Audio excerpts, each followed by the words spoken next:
James ക്യാമറൂണിന്റെ അവതാർ movie സീരീസിലെ മൂന്നാം ചിത്രമായ ഫയർ ആൻഡ് ആഷ് ഇപ്പോഴിതാ തിയേറ്ററുകളിൽ റിലീസാവാൻ ഒരുങ്ങിയാണ്.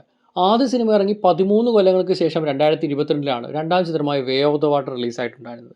എന്നാൽ അത് കഴിഞ്ഞ് വെറും 3 കൊല്ലങ്ങൾ കഴിഞ്ഞാണ് നമുക്കിപ്പോൾ ഫയർ ആൻഡ് ആഷ് കിട്ടുന്നത്. ഫയർ ആൻഡ് ആഷിൽ ഏറ്റവും ഇൻട്രസ്റ്റിംഗ് ആയിട്ടുള്ള എലമെൻറ്റിൽ ഇൻട്രൊഡ്യൂസ് ചെയ്യുന്ന ഏറ്റവും പുതിയ നാവി ട്രൈബാണ്. ഇവർ നമ്മൾ ഇതുവരെ കണ്ടുള്ള ശാന്ത സ്വഭാവരായിട്ടുള്ള നായകന്മാരുടെയൊക്കെ സൈഡിൽ നിൽക്കുന്ന നാവികളല്ല, മറിച്ച് വില്ലന്മാരാണ്. അതായത് ഈ ഒരു സിനിമയിൽ ഹ്യൂമൻസിനേക്കാളും ആൻറ്റഗോണിസ്റ്റ് ലെവലിലോട്ട് വരാൻ പോകുന്നത് നാവീസ് തന്നെയാണ്. അങ്ങനെ ഇൻട്രൊഡ്യൂസ് ചെയ്യുന്ന ഈ പുതിയ നാവി ട്രൈബാണ് മാങ്ക്വാൻ അഥവാ ആഷ് പീപ്പിൾ. ആഷ് പീപ്പിൾ എന്ന് ഇപ്പോൾ അറിയപ്പെടുന്ന മാങ്ക്വാൻ എന്നാൽ ഒരുപാട് കാലങ്ങൾക്ക് മുമ്പ് ഒമ്മട്ടിക്കായെ പോലെ തന്നെ ജീവിച്ചവരാണ്. ആദ്യ സിനിമയിൽ നമ്മൾ കണ്ട നെയ്ത്തിരിയുടെയൊക്കെ ആ ഒരു ഒറിജിനൽ ട്രൈബ് ഉണ്ടല്ലോ, അതാണ് ഉമ്മട്ടിക്കായ. അവരെ പോലെ തന്നെ ഒരു വലിയ ഹോം ട്രീയും അതിനു ചുറ്റും ഒരു വലിയ സിവിലൈസേഷനുമായിട്ടായിരുന്നു ഇവർ ജീവിച്ച് പൊയ്ക്കൊണ്ടിരുന്നത്. വളരെയധികം പീസ്ഫുള്ളായി നല്ല രീതിയിൽ പൊയ്ക്കൊണ്ടിരുന്ന ഒരു ട്രൈബായിരുന്നു മാങ്ക്വാൻ. എന്നാൽ അങ്ങനെ ഇരിക്കുകയാണ് ഇവരുടെ അടുത്തുള്ള ഒരു അഗ്നിപർവ്വതം പൊട്ടിത്തെറിക്കുന്നത്. ആ ഒരു സ്ഫോടനത്തോടു കൂടി ഇവരുടെ ആ ഒരു ഹോം ട്രീ അടക്കം എല്ലാം കത്തി നശിക്കുകയാണ്. അങ്ങനെ ആ ഒരു എക്കോസിസ്റ്റം തന്നെ മൊത്തത്തിൽ അവരുടെ ഏരിയയിൽ കത്തി നശിച്ച് അതൊരു വേസ്റ്റ് ലാൻഡായിട്ട് മാറുന്നു. നമുക്കെല്ലാവർക്കും അറിയാവുന്ന കാര്യമാണ് പണ്ടോറ മുഴുവൻ കണക്ട് ചെയ്യുന്ന എയ്വ എന്ന ഒരു ബയോ ഗോഡസ്. ശരിക്കും ഇവർ ഗോഡസ് ആണെന്ന രീതിയിലൊക്കെ പറയുമെങ്കിലും സയൻറ്റിഫിക്കലി നോക്കുകയാണെങ്കിൽ കോൺഷ്യസ് ഉള്ളൊരു പ്രകൃതി എന്ന് നമുക്ക് എയ്വയെ സിമ്പിളായിട്ട് പറയാം. അപ്പോൾ എയ്വ എപ്പോഴും തങ്ങളുടെ ആൾക്കാർക്ക് വേണ്ടിയിട്ട് ആ ഒരു പണ്ടോറയെ ജീവിക്കുന്ന നാവീസിന് വേണ്ടിയിട്ട് നിലകൊള്ളുന്ന ഒന്നാണ്. അവർക്ക് ഏറ്റവും നല്ല ലൈഫും മറ്റും കൊടുക്കുന്നു. അതുകൊണ്ടാണ് അവർ എയ്വയെ ആരാധിച്ചു പോകുന്നത്. എന്നാൽ ഇതേ ഇവ നിലനിൽക്കുമ്പോൾ തന്നെ ഇത്രയും വലിയൊരു നാശനഷ്ടം സംഭവിക്കുകയും ഹോൾ സിവിലൈസേഷൻ തന്നെ മൊത്തത്തിൽ പ്രശ്നമാവുകയും ചെയ്തതോടുകൂടി ഏവയോടുള്ള വിശ്വാസം മാങ്ക്വാൻ പീപ്പിൾസിന് നഷ്ടമാകുന്നു. അങ്ങനെ ഏവയുടെ റൂൾസ് എല്ലാം ഇവർ തെറ്റിക്കുന്നു. ഇവർ ആ ഒരു വേസ്റ്റ് ലാൻഡിൽ തന്നെ ഒരുപാട് കാലം ജീവിച്ച് അവിടെ ഒരു പുതിയ രീതിയിലേക്ക് ആ ഒരു ട്രൈബ് മാറുന്നു. വളരെയധികം കഷ്ടപ്പെട്ടാണ് മാങ്ക്വാൻ ട്രൈബ് ഇന്ന് കാണുന്ന ആഷ് പീപ്പിളായി മാറിയത്. അത്രയും കാലം അവർ ജീവിച്ചിരുന്നാൽ എക്കോസിസ്റ്റം തന്നെ നഷ്ടപ്പെടുകയും ആ ഒരു വേസ്റ്റ് ലാൻഡിൽ ഒരു കടുത്ത ചൂടിലൊക്കെ ജീവിച്ചു പോകുന്ന അവർക്ക് മൊത്തത്തിൽ ഹോപ്പ് നഷ്ടപ്പെട്ട ഒരു അവസ്ഥയായിരുന്നു. അതുകൊണ്ട് തന്നെ ഇവയോടുള്ള വിശ്വാസം അവർക്ക് ഓൾറെഡി പോയിട്ടുണ്ടായിരുന്നു. അവരെ ലീഡ് ചെയ്തത് വരാങ്ക് എന്നൊരു ക്യാരക്ടറാണ്. ഊന ചാപ്ലിനാണ് സിനിമയിൽ വരാങ്കായി വരുന്നത്. ചാർലി ചാപ്ലിൻ്റെ കൊച്ചുമകളാണ് ഊന ചാപ്ലിൻ. അപ്പോൾ ഈ ഒരു ക്യാരക്ടറാണ് സിനിമയുടെ ഏർലി റിവ്യൂസിൽ നിന്നൊക്കെ തന്നെ ഏറ്റവും അധികം റെസ്പോൺസ് വന്നത്. ഈ ഒരു സിനിമയിലെ തന്നെ ഏറ്റവും ബെസ്റ്റ് ക്യാരക്ടർ എന്ന് മാത്രമല്ല അവതാറിൻ്റെ ഹോൾ ഫിലിം സീരീസിൽ തന്നെ വൺ ഓഫ് ദ ബെസ്റ്റ് ക്യാരക്ടറാണ് ഈ പറഞ്ഞ ഊന ചാപ്ലിൻ്റെ വരാങ്ക് എന്ന ക്യാരക്ടർ എന്ന് എല്ലാവരും പറയുന്നുണ്ട്.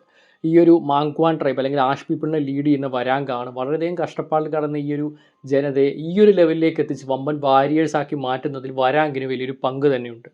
പണ്ടോറെ കീഴടക്കാനുള്ള ഹ്യൂമൻസിൻ്റെ ശ്രമങ്ങളാണല്ലോ അവതാർ സിനിമകളുടെ ഏറ്റവും വലിയ പ്രമേയം. ഹ്യൂമൻസ് ഈ ഒരു സിനിമയിൽ ഉണ്ടാകും. എസ്പെഷ്യലി ഈ ഒരു ഹോൾ സിനിമകളിൽ തന്നെ വില്ലനായിട്ടുള്ള ക്വാറിച്ചൊക്കെ വീണ്ടും തിരികെ വരും. പക്ഷേ എന്നിരുന്നാലും ഇവരുമായി ഒരുമിച്ച് നിൽക്കാൻ പോകുന്നത് ഈ പറഞ്ഞ വരാങ്ങും വരാങ്ങിന് കീഴിലുള്ള മാങ്ക്വാൻ അല്ലെങ്കിൽ ആഷ് പീപ്പിളും ആയിരിക്കും. ഓൾറെഡി പറഞ്ഞതുപോലെ ഈവയോട് അവർക്ക് യാതൊരുവിധ കമ്മിറ്റ്മെൻറ്റ്സും ഇല്ല. ഏവ അവരെ ചതിച്ച ഒരാളായിട്ടാണ് കാണുന്നത്. അതുകൊണ്ട് തന്നെ ഹ്യൂമൻസിനൊപ്പം ചേർന്ന് ഈ പറഞ്ഞ ബാക്കിയുള്ള നാവീസിനെയും എസ്പെഷ്യലി ജെയ്ക് സുള്ളിയെയും ഫാമിലിയെയും നേരിടാനാണ് ഇവർ കടന്നു വരുന്നത്. ഇതുവരെ നമ്മൾ കണ്ട അവതാർ സിനിമകളിൽ മനുഷ്യരെല്ലാം തിന്മയുടെ വശത്തും നാവികളെല്ലാം നന്മയുടെ വശത്തും എന്ന രീതിയിലുള്ള നറേറ്റീവ് ആയിരുന്നല്ലോ. അതിപ്പോൾ ഒമ്മട്ടിക്കായ ആണെങ്കിലും മക്കൈനെ ആണെങ്കിലും.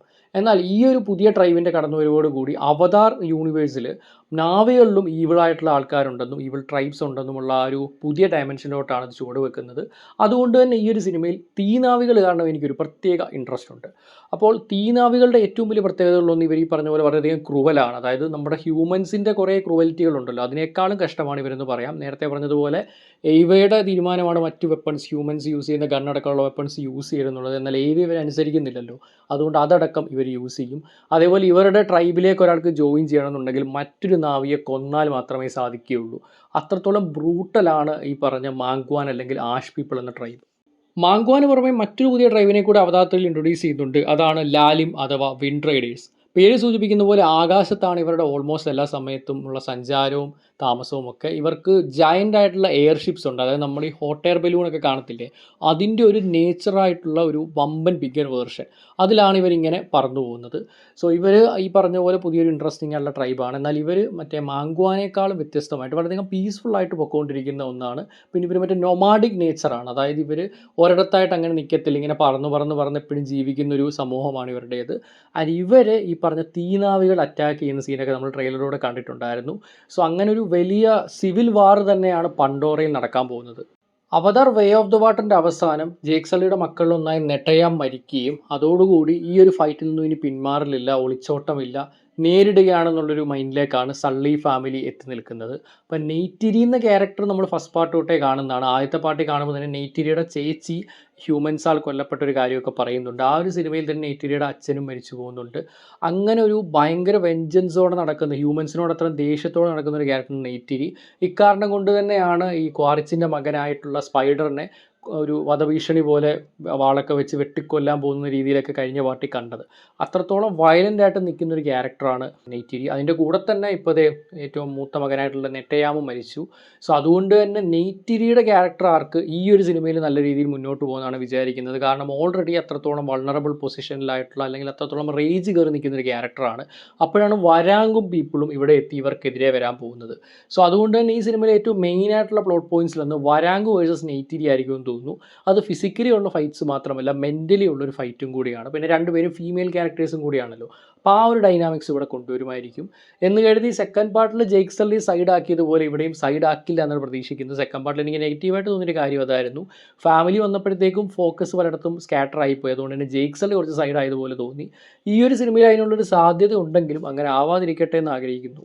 രണ്ടാം സിനിമയുടെ തുടക്കത്തിൽ ഹ്യൂമൻസ് അറ്റാക്ക് ചെയ്ത് കാരണമാണല്ലോ സ്വന്തം നാട് വിട്ട് മക്കൈന എന്നുള്ള ആ ഒരു വാട്ടർ ട്രൈബുമായിട്ട് സള്ളി ഫാമിലിക്ക് ജീവിക്കേണ്ടി വരുന്നത്. ഏറ്റവും അവസാനം നെട്ടയാമെന്ന തങ്ങളുടെ മകനും കൂടെ മരിച്ചതോടെ അവർ ഡിസൈഡ് ചെയ്തിരിക്കുകയാണ് ഇനിയൊരു തിരിച്ചുപോക്കില്ല, അല്ലെങ്കിൽ ഇനിയൊരു ഒളിച്ചോട്ടമില്ല.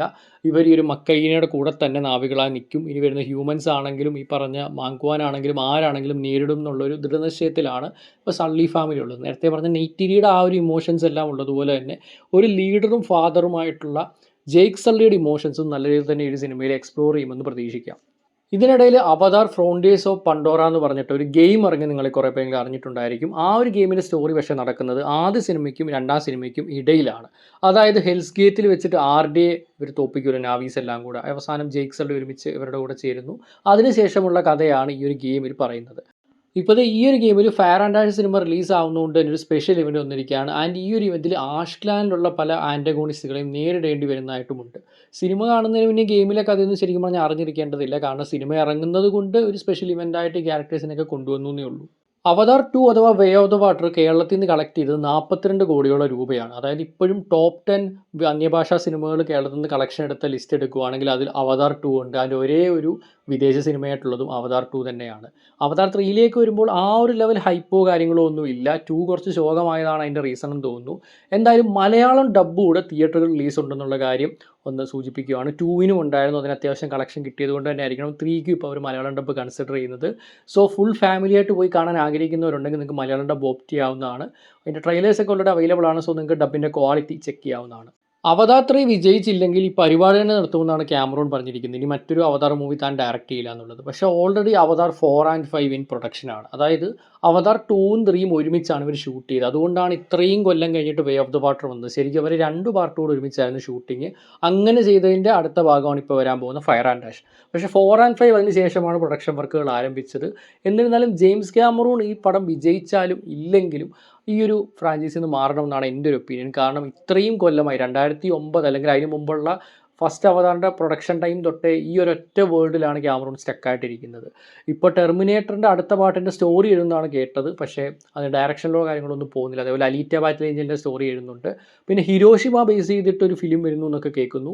പക്ഷേ എന്നിരുന്നാലും ക്യാമറൂൺ എന്ന് പറഞ്ഞ ഒരു ഡയറക്ടർ അവതാറിൽ സ്റ്റക്കാവാതെ ഇങ്ങനെയുള്ള പുതിയ പ്രൊജക്റ്റിലേക്ക് പോകുന്ന സന്തോഷമുണ്ട്. പക്ഷേ ഈ ഒരു ഹിരോഷിമ ഒഴിച്ച് കഴിഞ്ഞാൽ ഒന്നിലും ഡയറക്ഷൻ വരുന്നില്ല എന്നുള്ളതാണ് സത്യം. അപ്പോൾ മേ ബി അത് ചെയ്തിട്ട് അവതാർ 4 and 5ലേക്ക് വീണ്ടും പോകാനുള്ള സാധ്യത കാണുന്നുണ്ട്. വേറൊന്നുമല്ല, ഇത്രയധികം ഡയറക്ടേഴ്സ് നമുക്ക് ഉണ്ടെങ്കിൽ പോലും വളരെ കുറച്ച് ഡയറക്ടേഴ്സ് മാത്രമാണ് ഒരു ടോപ്പ് നോച്ച് എന്നൊക്കെ പറയാൻ പറ്റുന്നത്. അതും ടെക്നിക്കൽ ലെവലിലും ബാക്കിയുള്ള കാര്യങ്ങളിലൊക്കെ കൂടെ കൂടിച്ചേർന്ന്. ഇപ്പോൾ ക്രിസ്റ്റഫർ നോളനും സ്പീൽബർഗും ഒക്കെ ആ കൂട്ടത്തിൽ പെടുത്താം. പക്ഷേ ഇവരൊക്കെ 2-3 കൊല്ലം കൂടുമ്പോൾ ഒരുപാട് പടങ്ങൾ ഇറക്കുമ്പോൾ ക്യാമറൂൺ ഇപ്പോഴും അവതാറിൽ തന്നെ സ്റ്റക്കാണ്. അപ്പോൾ അതുകൊണ്ട് തന്നെ ഈ ഒരു സംഭവം മാറ്റിയിട്ട് പുതിയ പുതിയ വേൾഡുകൾ ക്യാമറൂൺ എക്സ്പ്ലോർ ചെയ്യണമെന്നാണ് എൻ്റെ ഒരു ആഗ്രഹം. എസ്പെഷ്യലി ടെർമിനേറ്റർ ഫ്രാഞ്ചൈസിയിൽ എന്തൊക്കെയോ സംഭവങ്ങളാണ് നടക്കുന്നത്. സോ ക്യാമറൂൺ വന്നിട്ട് ഒരു പ്രോപ്പർ എൻഡിങ് മൂവി, ഒരു പ്രോപ്പർ കൺക്ലൂഷൻ മൂവി കൊടുത്ത് ആ ഒരു ഫ്രാഞ്ചൈസി എൻഡ് ആക്കിയിരുന്നെങ്കിൽ കുറച്ചുകൂടെ സെറ്റായേനെ. എന്താണ് ഇതിനെപ്പറ്റി നിങ്ങളുടെ അഭിപ്രായം? താഴെ കമൻറ്റ് ബോക്സിൽ പറയുക. അപ്പോൾ ഞാൻ നേരത്തെ അവതാറിൻ്റെ കോമിക്സിനെ പറ്റി പറഞ്ഞിട്ടുണ്ടായിരുന്നല്ലോ. അതായത് അവതാർ സിനിമകൾ നടക്കുന്ന അതേ ലോകത്ത് കഥകൾ തന്നെയാണ് കോമിക്സിലുള്ളത്. പക്ഷേ ഇത്രയും പോപ്പുലറായ ഒരു ഫ്രാഞ്ചൈസിയുടെ വളരെ അൺപോപ്പുലറായി പോയ ഏരിയയാണ് ഈ കോമിക്സിലെ കഥകൾ. അപ്പോൾ അതൊക്കെ നമ്മൾ വരും വീഡിയോസായിട്ട് അപ്ലോഡ് ചെയ്യുന്നതായിരിക്കും. സോ ആ കണ്ടൻസ് കിട്ടാൻ വേണ്ടി ചാനൽ ഇഷ്ടപ്പെട്ടാൽ സബ്സ്ക്രൈബ് ചെയ്തേക്കുക. അപ്പോൾ ഇനി അടുത്ത വീഡിയോയിൽ കണ്ടുമുട്ടുന്നവരേക്കും this is Chengannur signing off from showdown talkies.